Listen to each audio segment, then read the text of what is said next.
ng Vera Perez family. Tawagin po natin si Manay Gina de Venecia.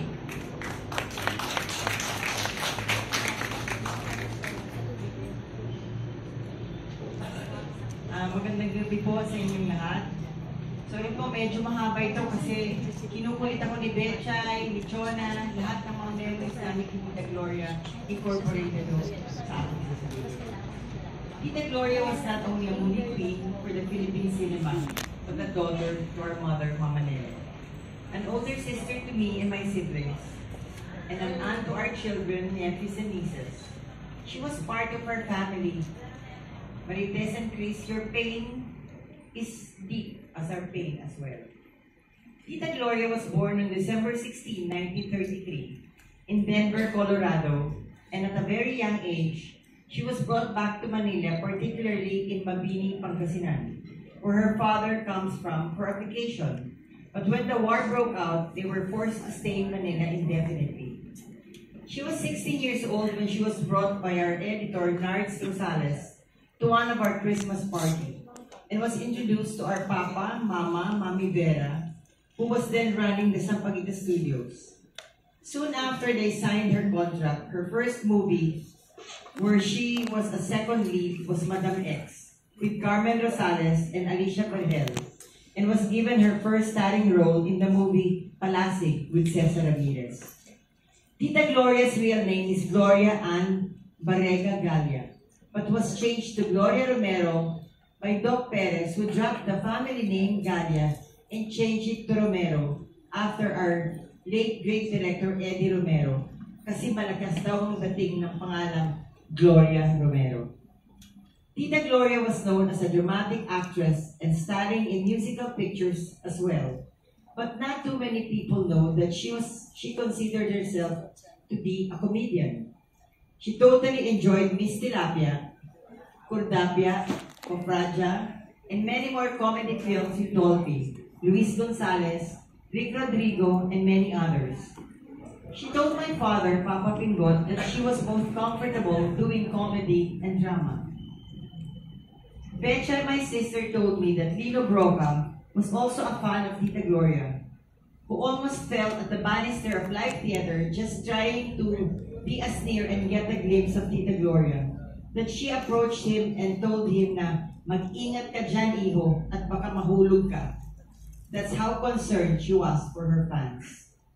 According to my sister Betcha and Chona, in 1995, Tita Gloria would receive an average of 2 marriage proposals per month from strangers who fell in love with her.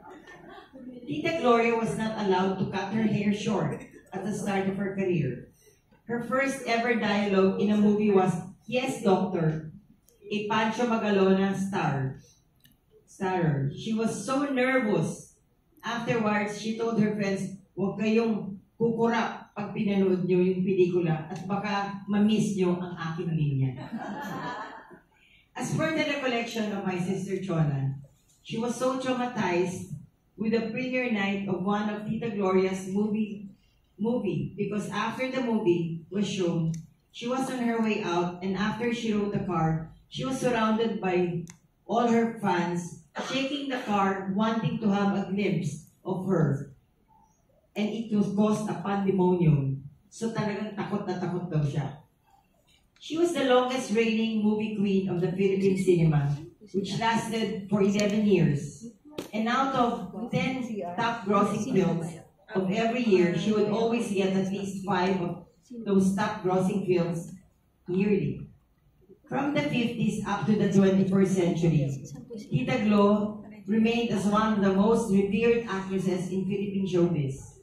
Walang bahid ang kanyang pagkatao at wala siyang kaaway o skandalo sa loob at labas ng show business. Siya ang mahal na birhen, ang dalagang Ilocana, isang alamat at huwaran bilang ulirang artista.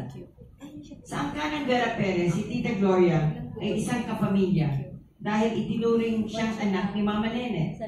Ayon kay Mama, si Tita Gloria ay huwaran sa kababaang loob at malasakit sa kapwa. She was also the favorite model of Ramon Valera, who was the Balenciaga of the Philippines because of her grace, beauty, and toys.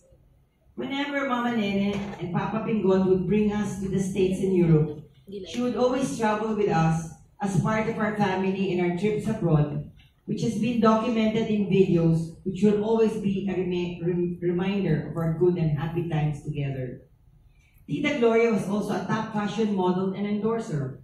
Noong mid-40s, ang endorser ng soft drinks sa Coca-Cola sa ating bansa ay ang American Army led by war hero General Douglas MacArthur. Pero noong 50s, ang sumunod na kinuhang endorser ng Coca-Cola ay nag-iisang Gloria Romero. Ganong katindi ang star power at credibility ni Tita Gloria. Noong 1954, nakamit niya ang first acting award niya bilang bida sa Dalagang Ilocana. 64 years later, in 2018, she won as Best Actress bilang bida pa rin sa Rainbow Sunset. Bida din siya sa huling TV show na Daig Kayo ng Lola Ko ng GMA7, proving that real stars never really fade away. Malaking kawalan sa kasaysayan ng ating bansa ang pagkawala ni Tita Gloria. Pero ang kanyang magandang alaala at pagiging huwarang artista ay hindi malilimutan. Because real stars like Gloria Romero don't really fade away. She was immortalized by her art, her legendary career, and uncompromising integrity. We love you, Tita Gloria. We will miss you. But there will be no goodbyes between us because you will live forever in our hearts. Please hug Lolo Vera, Mami Vera, Papa Pingot, Mama Nene, Manay Ichu, Manay Pito, Bobby, and my daughter Casey. And to Marites and Chris, Tita Gloria left a void in your heart that could never be replaced, but know that you have a family in us, the Vera Perezes. Till we meet again, Tita Gloria, and as we would say in Pangasinan, balbalig salamat. Thank you.